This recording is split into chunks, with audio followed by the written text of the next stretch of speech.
ഈ ചടങ്ങിൻ്റെ അധ്യക്ഷൻ, നമുക്കെല്ലാം പ്രിയപ്പെട്ട നമ്മുടെ റാഫി ഭായ്, വേദിയിലിരിക്കുന്ന സിബി സാർ, രഞ്ജിത്ത് ഏട്ടൻ, രാകേഷ് ഏട്ടൻ, ലാലേട്ടൻ, അഴകപ്പണ്ണൻ, അതുപോലെ നമ്മുടെ നായിക പ്രയാഗ, പിന്നെ ഇവിടെ വേദി വന്നിരിക്കുന്ന എല്ലാവർക്കും നമസ്കാരം. ഇവിടെ സിബി സാറ് പറഞ്ഞ പോലെ തന്നെ ഞാൻ സോഹനൊക്കെ ഒന്ന് സംസാരിച്ചപ്പോൾ ചോദിച്ചു പോയ ഒരു കാര്യമാണത്. കാരണം ഷാഫി ഭായ് പോയിട്ട് ഒരു വർഷമായി എന്ന് നമുക്കവിടെ വിശ്വസിക്കാൻ പറ്റുന്നില്ല. കുറച്ച് മാസങ്ങൾക്ക് മുമ്പ് സംഭവിച്ച ഒരു വേർപാട് എന്നുള്ളതാണ്. കാരണം സമയം പോയത് അറിഞ്ഞില്ല എന്ന് പറയുന്ന പോലെ.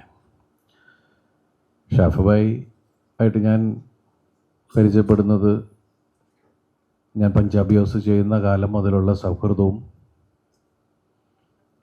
പിന്നെ അന്നത്തെ ഏറ്റവും ഹിറ്റുകൾ സമ്മാനിക്കുന്ന രണ്ട് തിരക്കഥാകൃത്തുക്കളാണ് റാഫി മെക്കാട്ടിൻ.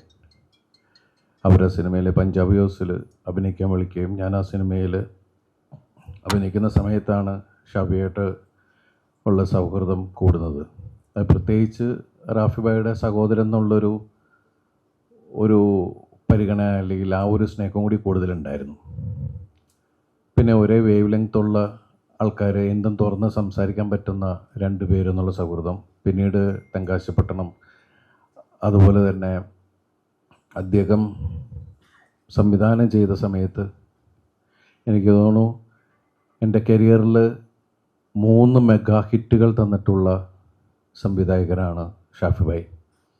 അത് ഷാഫി ഭായിയുടെ സിനിമയിൽ അഭിനയിക്കാൻ ചെല്ലുന്നു എന്ന് പറഞ്ഞാൽ, അല്ലെങ്കിൽ നമ്മൾ അതിന് തയ്യാറെടുക്കുന്നു, അല്ലെങ്കിൽ ആ സെറ്റിലേക്ക് പോകുന്നു എന്ന് പറയുമ്പോൾ തന്നെ നമ്മൾ ഭയങ്കര കംഫോർട്ട് സോണിൽ നിന്ന് പെർഫോം ചെയ്യാൻ പറ്റുന്ന ഒരു സംവിധായകനായിരുന്നു. എന്തും സംസാരിക്കാം, എന്തിനെക്കുറിച്ചും ഡിസ്കസ് ചെയ്യാം, ഏത് രീതിയിൽ ഇങ്ങനെ ചെയ്തോട്ടെ അങ്ങനെ ചെയ്തോട്ടെ എന്നൊക്കെ ചോദിക്കുന്ന, അങ്ങനെ ഒരു ബ്രേക്കിംഗ് വാളില്ലാത്ത രീതിയിൽ തന്നെ നടുക്കൊരു മറ പോലും ഇല്ലാത്തൊരു സൗഹൃദം ഉണ്ടായിരുന്നു. സ്വപ്നത്തിൽ വിവരിച്ചിട്ടില്ല ഷാഫി നമ്മളെ എത്രയും പെട്ടെന്ന് വിട്ടുപോകുന്നു. കാരണം ഇവിടെ എല്ലാവരും പറഞ്ഞ കാര്യം തന്നെയാണ്, ഹ്യൂമർ സെൻസ്. എത്ര വിഷമിച്ചിരിക്കുന്ന സമയത്തും നമുക്ക് തമാശയിലൂടെ അതിനെ വളരെ ലഘൂകരിക്കുന്ന രീതിയിലുള്ളൊരു പ്രകൃതമായിരുന്നു. ഇങ്ങനെ വേദിയിൽ സങ്കടത്തോടുകൂടി തന്നെയാണ് നിൽക്കുന്നത്. കാരണം ഇതൊരു വലിയ സന്തോഷം ഉണ്ടാക്കുന്നൊരു ചടങ്ങ് എന്നുള്ളതല്ല. പക്ഷേ ഇതിൽ സന്തോഷമുള്ള ഒരു കാര്യമെന്ന് പറയുന്നത് ഷാഫിയുടെ പേരിൽ കൊടുക്കുന്ന, അദ്ദേഹം ഇനി ഷാഫി മെമ്മോറിയൽ ഒരു അവാർഡ് അത് നല്ല സംവിധായകർക്ക് കൊടുക്കണം എന്നുള്ളൊരു ചിന്ത വരികയും അതിനുവേണ്ടി മുൻകൈയെടുത്ത ഇതിൻ്റെ ഭാരവാഹികൾ, അതെനിക്ക് തോന്നുന്നു ഇവിടെ വന്നിരിക്കുന്ന, ശരിക്കും പറഞ്ഞാൽ എല്ലാവരും പറഞ്ഞ അടുപ്പമുള്ള ആളുകൾ ഇതൊന്നുമല്ല. ഇത് ശരിക്കും എനിക്ക് തോന്നുന്നത് ഇതൊരു ചെറിയ ഹാളായതുകൊണ്ട് മാത്രമാണ് ഇത്രയും പേരിൽ 100 പേരിൽ ഒതുക്കുന്നു എന്നുള്ളത്. എൻ്റെ അറിവിൽ മലയാള സിനിമയിൽ ഒരു ശത്രുവുമില്ലാത്ത ഒരാളായിട്ടാണ് എനിക്ക് ഷാഫിയെ തോന്നിയിട്ടുള്ളത്. എല്ലാവരോടും ചിരിച്ച് കളിച്ച് ഒരു പരാതികളോ വിദ്വേഷമോ ഒന്നുമില്ലാത്ത ഷാഫിയോടും അങ്ങനെ തന്നെയാണ് ഞാൻ വിശ്വസിക്കുന്നു. കാരണം ഷാഫിയെക്കുറിച്ച് ആരും ഒരു പരദൂഷണം പറയുകയോ എതിര് പറയുകയോ ഒന്നും ഞാൻ കേട്ടിട്ടില്ല. അപ്പം അതുകൊണ്ട് തന്നെ എനിക്ക് ഉറപ്പിച്ച് പറയാനാകും, ഇതൊരു വലിയ ചടങ്ങായിരുന്നെങ്കിൽ മലയാള സിനിമ മൊത്തം ഇവിടെ ഉണ്ടാവും എന്ന് പറയുന്ന പോലത്തെ സൗഹൃദമുള്ള ഒരാളാണ് ഷാഫി. പക്ഷെ ചുരുങ്ങിയ ആളുകളാണ്. ഡിക്സൺ ഭായിൻ്റെ അടുത്ത് പറഞ്ഞത്, നമ്മൾ വളരെ ചുരുങ്ങിയ ആൾക്കാരെ വെച്ചിട്ട് ഇതൊരു തുടക്കം എന്നുള്ള രീതിയിൽ എല്ലാവരും ഒരു കൂട്ടായ്മ നമ്മളൊന്ന് ഷാഫിയെ ഓർമ്മിക്കുന്നു എന്നുള്ള രീതിയിലാണ്.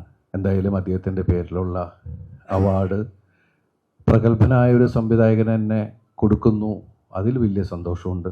ഞാനും അദ്ദേഹത്തിൻ്റെ കളങ്കാവിൽ കണ്ടാണ് വ്യക്തി ഇപ്പോഴാണ് കണ്ടത്. ഒരു ജിതിന്ന് വിളിച്ചപ്പോഴാണ് ആളെ മനസ്സിലായത്. വലിയ സന്തോഷം ഈ ചടങ്ങിൽ വരാനും നിങ്ങളെയൊക്കെ കാണാനും സാധിച്ചതിൽ. സർവേശ്വരനോട് നന്ദി പറയുന്നു. Thanks a lot. Home appliance വാങ്ങാൻ ഒരിടത്ത്, ക്രോക്കറി വാങ്ങാൻ വേറൊരിടത്ത്, ഗാഡ്ജറ്റ്സ് വാങ്ങാൻ വേറെ എവിടെയോ ഒരിടത്ത്. അതെ, എന്തിനെങ്ങനെ പലയിടത്തും ഓടണം? മൈജി ഫ്യൂച്ചർ ഉണ്ടല്ലോ. മൊബൈൽ ഫോൺ മുതൽ ഹോം അപ്ലയൻസസ് വരെ എല്ലാം ഒരിടത്ത്. ഏറ്റവും കുറഞ്ഞ EMI. അങ്ങനെയാണെങ്കിൽ ഏറ്റവും കുറഞ്ഞ വില. ആഹാ, എന്നാ ഏറ്റവും കൂടുതൽ ഓഫറുകൾ. MyG future. Experience the next. MyG ആണ് ഫ്യൂച്ചർ.